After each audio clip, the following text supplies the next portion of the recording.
धीरे धीरे सरसों की फसल पकने लग गई है, तो एक साइड से हमें हार्वेस्टिंग का काम करना है। पाक्योची घर है बढ़िया बीच बीच में। अच्छा, यहाँ वाली साइड सरसों के पौधे तो जमीन से ऊपर ही नहीं आए, ऐसा लग रहा है। छोटे छोटे पौधे हैं। और ताई जी परेशान हो गई, मेरी भैंस दूध नहीं दे रही है। बल कुछ कुछ सरसों की फलियाँ इतनी अच्छी पक रखी है कि इसको निकालते टाइम ये बज रही है, मतलब इनके अंदर जो बीज है वो बज रहे हैं। और ताई जी ने तो आते ही खुदाई शुरू कर दी। बड़ा नहीं हम खोने पोंगड़ तुम। आपके फोन पे। हेलो एवरीवन, गुड मॉर्निंग, नमस्ते। मेरा नाम है करीना और स्वागत करती हूँ आप सभी लोगों का अपने यूट्यूब चैनल करीना व्लॉग्स 11 में। आज मेरे व्लॉग की शुरुआत हो रही है सुबह के लगभग 10 बजे से। अभी किमाड़ा मोहल्ले में मस्त प्यारी सी धूप खिल गई है और ठंडी ठंडी हवाओं की सरसराहट भी है किसी किसी टाइम। साथ ही साथ आसमान में बहुत सारे बादल देखने को मिल रहे हैं, पर धूप भी प्यारी वाली खिली है।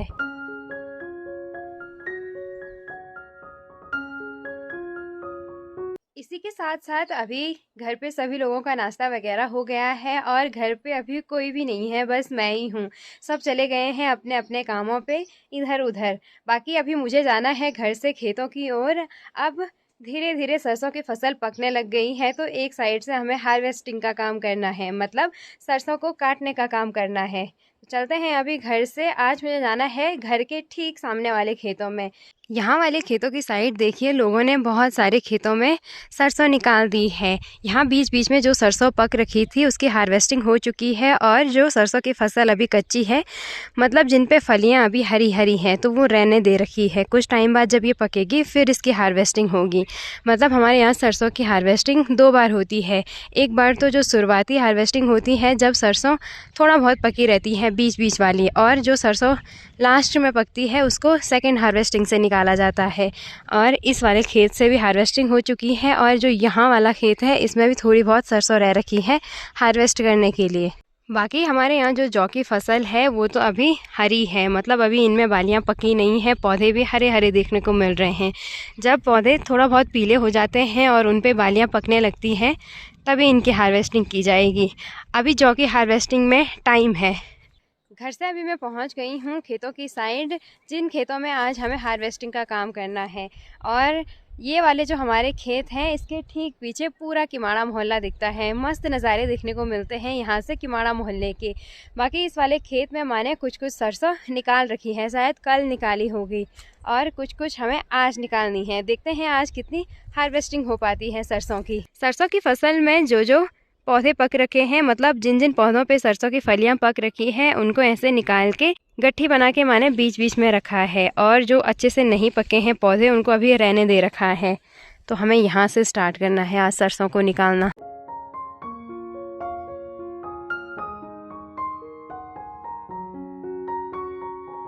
मेरे साथ साथ खेतों की साइड माँ भी आ गई हैं, और माँ ने कल जो सरसों निकाला, मतलब जो सरसों के पौधे अच्छे से पक रखे थे उनकी हार्वेस्टिंग की। और अभी माँ ने इन पौधों को एक जगह पे स्टोर करके रखना है मंडाई के लिए, है ना। पाक्योची घर है बढ़िया बीच बीच में। अच्छा।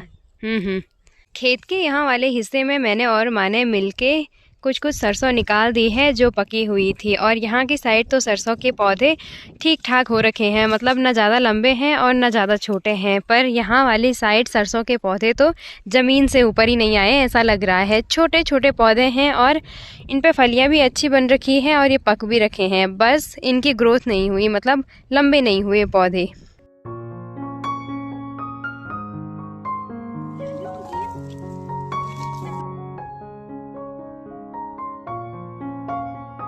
सरसों के खेत में अभी सरसों निकालते निकालते लगभग 12 बजे का टाइम हो गया है, और यहाँ खेत में कुछ कुछ सरसों की फलियाँ इतनी अच्छी पक रखी है कि इसको निकालते टाइम ये बज रही है, मतलब इनके अंदर जो बीज है वो बज रहे हैं फलियों में। और कोई कोई फलियाँ तो इतनी हरी है कि ऐसा लग रहा है उनमें अब बीज बन रहे हैं। तो कुछ कुछ सरसों तो बहुत अच्छा पक रखा है और कुछ कुछ फलियों को पकने का हमें इंतज़ार करना पड़ेगा। और आज हमने खेत के इस ऊपर वाले हिस्से में सरसों निकालने का काम किया है। यहाँ बीच बीच में कुछ घास भी हो रखी है, इसको अब घास के लिए निकालेंगे। और यहाँ वाले हिस्से में तो सरसों ज़्यादा अच्छी नहीं हो रखी थी, तो सरसों हमने हाथ से ही निकाली है। दराती की ज़रूरत नहीं पड़ी काटने के लिए, क्योंकि बारीक बारीक पौधे हो रखे थे। और इसी के साथ साथ अभी आसमान भी पूरा पैक हो गया है बादलों से। बादलों के पीछे धूप छुप गई है और हो सकता है कि बारिश आए। आजकल तो लगभग हमेशा बारिश आ रही है और अभी ठंडी ठंडी हवाएं भी चल रही हैं यहाँ वाली साइड।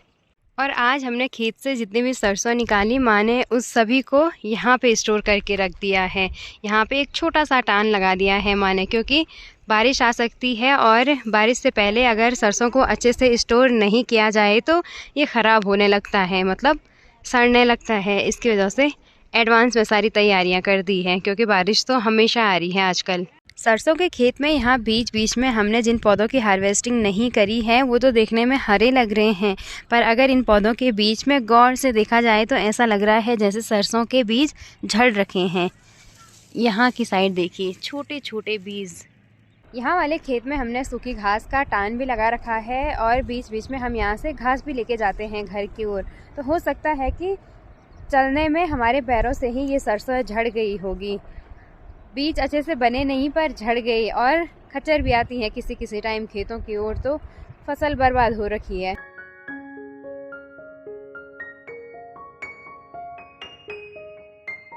यहाँ की साइड हमने जितने भी खेतों में सरसों बो रखी हैं, ये खेत ताई जी लोगों के हैं और हमने बस इनको बो रखा है। बदले में ताई जी ने हमारा त्रियुगी नारायण वाला खेत कर रखा है। तो ऐसे अदला बदली करते हैं, जिनका घर खेतों से जितना नज़दीक उन्हें वो खेत, मतलब वही इन खेतों को बोते हैं। बाकी अभी ताई जी आ रखी हैं अपने यहाँ वाले खेतों में हेर देख के लिए और ठेलकू की डाली के लिए भी। ठेलकू होता है घास का पेड़। और ताई जी ने तो आते ही खुदाई शुरू कर दी। बड़ा नहीं हम खोण पोंगड़ तुम हैं।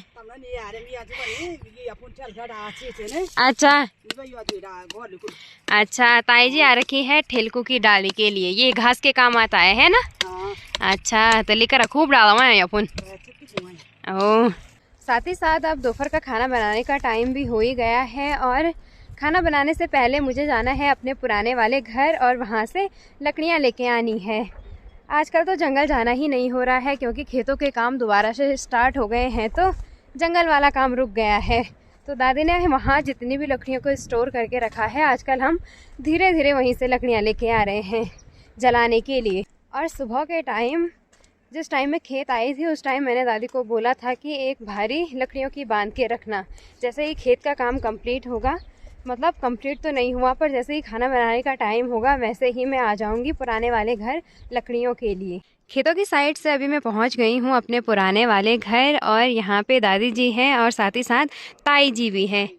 और ताई जी परेशान हो गई, मेरी भैंस दूध नहीं दे रही है। बल दूध नहीं दे रहे, भैंस क्या करना। आफत निकाल दी भाई भैंस ने, आफत निकाल दी है बहुत ज्यादा। हाँ, बाकी दादी ने यहाँ पे लकड़ियों की भारी बांध दी है मेरे लिए। अब मुझे इसको लेके जाना है और बहुत बड़ी भारी बांधी है, हिम्मत भी नहीं आ रही इतनी बड़ी भारी ले जाने के लिए।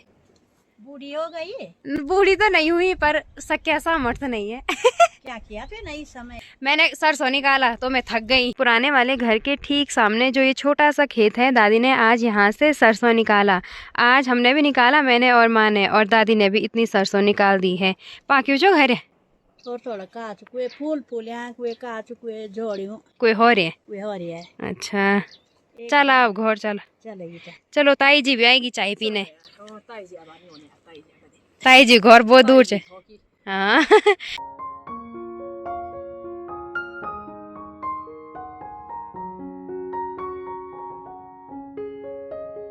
अभी घर पहुंचते ही हल्की फुल्की बूंदाबांदी भी स्टार्ट हो गई है और साथ ही साथ अभी माँ ने बनाई है चाय। वैसे तो अभी लंच करने का टाइम है पर भूख लग गई है, तो पहले चाय नाश्ता करेंगे। दोबारा से नाश्ता हो रहा है, उसके बाद बनाएंगे खाना। सभी बैठे हैं अभी किचन में चाय के लिए। पुप्पू जी बैठी है, साथ में ताई जी और माँ भी। अब दोपहर खाना बन पर चाय ची पियानी। अच्छा, आराम से बरखे तो नीचे आनी नहीं बॉडी, अब बॉडी डाल दी मुँह पूरा निपटाली। हाँ,